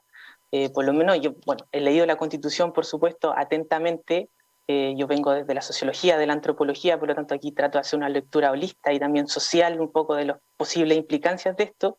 Y aquí se menciona claramente que el Estado central tiene ciertos deberes para con estas entidades regionales autónomas, una de las cuales es justamente asegurar este desarrollo, financiamiento y la equidad que tiene. Entonces esta posibilidad fiscal de entregar las herramientas necesarias para que las autonomías regionales se hagan cargo de las necesidades propias de estos territorios resulta en realmente una posibilidad súper atractiva. Se tienen que generar políticas públicas situadas que respondan a las necesidades de los territorios. Tiene que buscar este equilibrio en el desarrollo, en donde ya no se puede generar esta absoluta centralización que existe hoy en día, en donde las empresas puede que trabajen y generen todo el expolio en los territorios, pero terminen tributando en Santiago. Todos estos elementos tienen que irse corrigiendo y aquí en esta propuesta constitucional está justamente este afán de avanzar hacia estas necesidades sociales. Y es verdad, esta constitución puede que no esté absolutamente acabada, pero en sí misma se plantea como un horizonte de futuro hacia el cual yo creo que todos y todas queremos avanzar. ¿Por qué? Porque nos plantea mucha mayor igualdad, mucha mayor equidad y también una visión ambientalmente responsable, en donde también nuevamente los y las territorios tenemos la capacidad de decidir al respecto. Entonces fiscalmente yo creo que asegura incluso de mejor forma que como se hace hoy en día la capacidad de incidencia de las instituciones públicas respecto a la realidad social de los distintos territorios. Muy bien, seguimos entonces abordando este tema de descentralización fiscal en la materia de Estado regional. Ahora tiene sus 2 minutos, Eduardo. A mí me pasa justo lo contrario que le pasa a Inti. Como yo he estado en el sector público y he visto cómo funciona, a lo mejor mi mirada es bastante más áspera, más estéril, pero más funcional a cómo realmente las cosas son. En ese sentido, yo creo que la propuesta reposa sobre ciertos principios que enuncia de manera muy clara en el artículo 244, esta idea de que la actividad financiera de las entidades territoriales se realizará coordinadamente entre el Estado y las entidades que deberán colaborar y cooperar entre sí. Y uno sabe que a nivel constitucional y de coordinación, particularmente financiera administrativa, los principios de coordinación, colaboración y cooperación son conceptos completamente vacíos si no están plasmados en herramientas específicas, porque en el fondo son llamados que en el momento en que se tienen que concretar las decisiones no tienen ningún impacto efectivo. O sea, si yo tengo un llamado a la colaboración al momento de tomar decisiones financieras, bueno, lo único que va a pasar es que se va a hacer prevalente el interés político o económico que en ese momento logra tener acceso a quien toma la decisión. Aquí no hay ningún decisor público que en algún momento diga, mira, ¿sabes qué? Tú me estás pidiendo $3 millones para este proyecto y como yo soy tan colaborativo, te voy a dar 2. Eso no opera así en la realidad. Entonces, esto es una buena manifestación de intenciones, pero si uno solamente atiende a esto, solamente atiende a este reposo del sistema en principios de colaboración, coordinación y cooperación, se da cuenta más o menos cuál era el diseño general que está en la mente de quienes vieron el tema financiero acá en la propuesta. Seguimos con la misma dinámica de los bloques anteriores. Si quieren contrapreguntar, contraargumentar o reforzar alguna idea, entonces esta es la instancia. Partimos con Inti. Tienes 1 minuto. Bueno, yo he podido ver de cerca, de primera mano, el funcionamiento de las políticas públicas de nivel nacional, siempre realizando bajadas territoriales, ¿no es cierto? Tienen una generación, por supuesto en Santiago, luego se territorializan, se bajan a través de alguna institución de rango medio a nivel regional y luego terminan aplicándose a nivel municipal o local por alguna institución privada. Aquí la falta de autonomía fiscal, la falta de recursos propios implica unos frenos tremendos a la posibilidad de desarrollar un trabajo de continuidad, de calidad y que además reconozca la labor de los profesionales que lo hacen. Con esta propuesta se abre la posibilidad de cambiar eso, de que efectivamente se reconozca la labor de los equipos regionales y de los equipos locales a través de contratos dignos, de continuidad laboral y además de poder generar conocimiento situado y que permanezca en el tiempo. Por lo tanto, aquí tenemos realmente una muy buena alternativa y estas intenciones que son positivas, yo creo que hay que rescatarlas, hay que apuntar hacia ellas, no dejarlas de lado, y simplemente seguir trabajando en perfeccionar esto y a medida que se implemente a mí no me cabe duda que será un éxito. Muy bien. Eduardo, entonces, este último minuto sobre Estado regional para argumentar o contraargumentar. Sí, yo creo que sería bueno esto de tener recursos a nivel local y continuidad de proyectos y de gestión. El gran problema es que con todos los sistemas cruzados de posibilidades de intervención de competencias centrales en las regiones, de traslado de competencias de las regiones a los gobiernos locales y de las regiones al nivel central, al final uno no tiene, la Constitución no da ningún horizonte de previsibilidad, porque eso puede estar permanentemente cambiando de nivel de competencia. Así que yo hubiera valorado lo que dice Inti, pero yo no lo veo en la propuesta. Muy bien, recuerden que estamos en vivo y en directo a través de los medios de la Universidad de Concepción en este debate de cara al plebiscito constitucional que tiene además voto obligatorio el próximo domingo 4 de septiembre. Vamos a seguir en el siguiente bloque, tenemos una nueva temática, conozcámosla a continuación.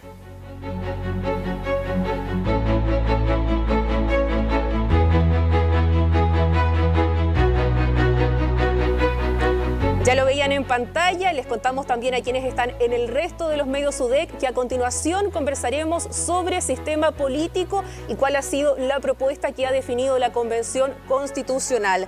Mucha atención a la siguiente pregunta, por favor, a todos nuestros panelistas, es la siguiente. ¿Qué oportunidades y qué amenazas aprecian en la instauración del bicameralismo asimétrico y también qué tanto puede incidir la eliminación del Senado tal como lo conocemos hoy?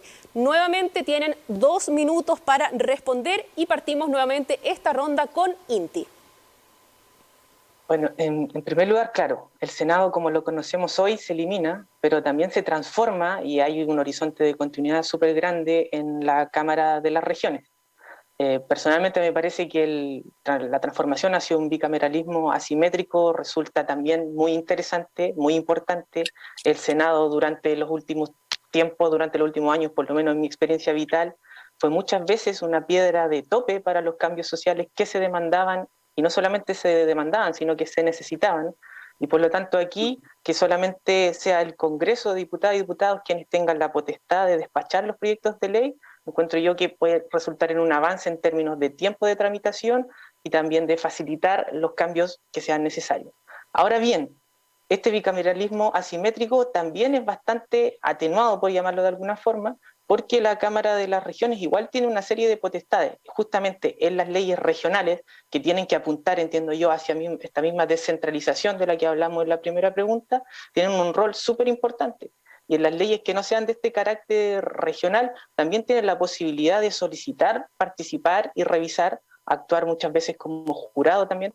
Por lo tanto, el rol que cumple la Cámara de las Regiones sigue siendo muy importante. Y aquí también para mí es súper relevante mencionar de que en este órgano va a ser cada región representada con la misma cantidad de representantes, valga la redundancia, lo cual también apunta directamente hacia la descentralización y la equidad territorial. Por lo tanto, ahí también hay un elemento importante a considerar que me parece bastante positivo. Muy bien, les recordamos que tienen que usar el hashtag Debate Constitucional UDEC para sumarse a nuestra discusión a través de las redes sociales. Seguimos hablando sobre sistema político. Atención, Eduardo, ya comienzan tus 2 minutos.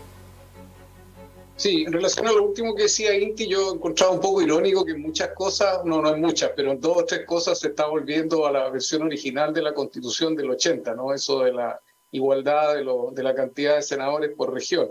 Pero bueno, son las vueltas de la vida. Yo creo que no podemos evaluar muy bien cómo va a ser este bicameralismo asimétrico, porque por un lado, como decía Inti, efectivamente en algunas cosas hay mucha continuidad. Si uno saca las materias de ley que no son de acuerdo regional, la Cámara de las Regiones sigue teniendo un poder bastante preponderante. Yo no sé si se les habrá pasado o no, pero si uno mira el artículo 272, ve que sí hay discrepancia entre ambas cámaras y en definitiva la Cámara de las Regiones no aprueba determinados cambios, un proyecto muere ahí. Así que en ese sentido hay un equilibrio importante. Sí se rompe el equilibrio porque no todas las materias son leyes de acuerdo regional y yo diría que gran parte de la regulación de los derechos fundamentales queda solamente entregado al Congreso de Diputadas y Diputados. Yo discrepo un poco con Inti. Las cifras duras indican que la tramitación en el Senado en los últimos 10 años era mucho más rápida que en la Cámara de Diputados, y las cosas que se corregían, más que ser, digamos, obstáculos, eran correcciones o rectificaciones de errores, porque además hay que pensar que el Senado es elegido democráticamente, o sea, ¿cuál podría ser el problema de que una Cámara democrática tome decisiones democráticas, ¿no? Y lo que sí hay que incorporar, y por eso no sé cómo se va a ver esto, es que ya no vamos a tener a la Corte Constitucional actuando. Todas las inconstitucionalidades que se produzcan en el procedimiento legislativo, que yo no pueda considerar conflictos de competencia, no van a ser solucionadas. Y por lo tanto, aquí tanto el Congreso como la Cámara de las Regiones se pueden saltar la Constitución como quieran y no va a haber ningún efecto práctico porque no se va a poder recurrir a la Corte. Estamos en el tiempo, muy bien. Vamos a continuación entonces a escuchar las impresiones de nuestra tercera panelista. Se suma en este momento de la discusión. Saludamos nuevamente a Valentina Verbal de Horizontal. Valentina, buenas noches, ¿estás lista? Sí, perfecto. Muy bien, Bueno, tienes entonces tus 2 minutos. Bueno, yo creo que con respecto a este tema es un ejemplo más, entre otros muchos, en esta propuesta constitucional de una suerte, voy a decirlo de manera un poco dura, de desprecio por la historia. Creo que los argumentos que se dieron para eliminar el Senado son argumentos falaces, son argumentos incorrectos que no tienen sustento ni en la historia ni tampoco en el funcionamiento reciente del Senado. Como bien dijo, por ejemplo, Eduardo, no es cierto, digamos, primero no es cierto que el Senado sea una cámara más oligárquica que la Cámara de Diputados, es igualmente oligárquica. De hecho, la mayoría de los senadores provienen de la Cámara de Diputados, antes han sido diputados. Y segundo, con respecto a la eficiencia legislativa, es mucho más ineficiente la Cámara de Diputados, ha sido mucho más ineficiente, digamos, en parte porque la mayoría de los proyectos de ley que surgen en la Cámara de Diputados no logran ser aprobados, o sea, terminan, digamos, durmiendo. Y eso, de hecho, por ejemplo, hay una estadística de Sergio Toro, que es profesor de la Universidad de Concepción, que dice que el 69% de los proyectos de ley de la Cámara de Diputados no llega a ser aprobados. Y de los proyectos que pasan a la segunda Cámara, al Senado, el 65% son aprobados por el Senado y de manera más rápida que en la Cámara de Diputados. El Senado se demora 275 días en promedio en aprobar los proyectos de ley, mientras que la Cámara se demora 349 días, o sea, prácticamente 100 días más, digamos. Y yo creo que lo que está detrás de este tema un poco más profundo, quizás no nos vamos a poder detener, de la eliminación del Senado, es una concepción particular de la democracia que en general en los últimos años, digamos, ha ido adquiriendo gradualmente, obviamente, la izquierda chilena, sobre todo la izquierda más extrema, que es una concepción como que parte, digamos, de una concepción organicista del pueblo y que cree, digamos, como que en el fondo la soberanía popular tiene que, como ese pueblo es uno solo, digamos, es un ente único, necesariamente tiene que estar, digamos, consagrada, digamos, o representada en una sola cámara, en una asamblea. Y esto se conecta con una concepción... Estamos en el tiempo. Muchas gracias, Valentina, por esa intervención. Como ya saben, cada uno ha expuesto estas ideas generales en 2 minutos, así que a continuación vamos a dar el tiempo para que puedan argumentar o contraargumentar, y partimos como siempre en nuestra ronda de 1 minuto con Inti. Bueno, mencionar que el Congreso de Diputadas y Diputados que se avecina también incorpora ciertos escaños reservados, lo cual yo también considero un súper avance, también importante para representar a la diversidad que existe en Chile, y como un espacio también de representación bastante amplio. Indudablemente la discusión tarda un poco más. Yo creo que proporcionalmente con las estadísticas que mencionó Valentina, el Senado es una Cámara de bastante menos integrantes y por lo tanto proporcionalmente también debe ser una tramitación más rápida. Además, como segunda Cámara también muchos elementos ya vienen discutidos. Ahora también con la Cámara de las Regiones, yo insisto, se da una continuidad y no hay ningún tipo de desprecio por la historia en cambiarle el nombre al Senado. Quizá si lo hubiese mantenido el nombre de Senado, Cámara de Senadores, hubiésemos obviado toda esta polémica, porque efectivamente la Cámara de las Regiones tiene potestades bastante importantes y tiene también esta capacidad revisora que se mantiene, se continúa desde el día de hoy. Por lo tanto, yo considero que en este bicameralismo, bueno, se entiende, asimétrico que se va a implantar, existe también continuidad y equilibrio. Así que a continuación corresponden ya los 60 segundos para concluir esta idea para Eduardo Aldunate. Sí, en ese punto yo estoy de acuerdo con Inti. Yo creo que hay una cierta continuidad, que no había para qué cambiarle el nombre. Y claramente el cambio de nombre en el movimiento estratégico de la convención fue exclusivamente para habilitar la regla de la constitución vigente que permitía eliminar o, como sucedió en definitiva, acortar el mandato del Senado actual. Si no le hubieran cambiado el nombre, hubiera tenido que seguir el mismo Senado.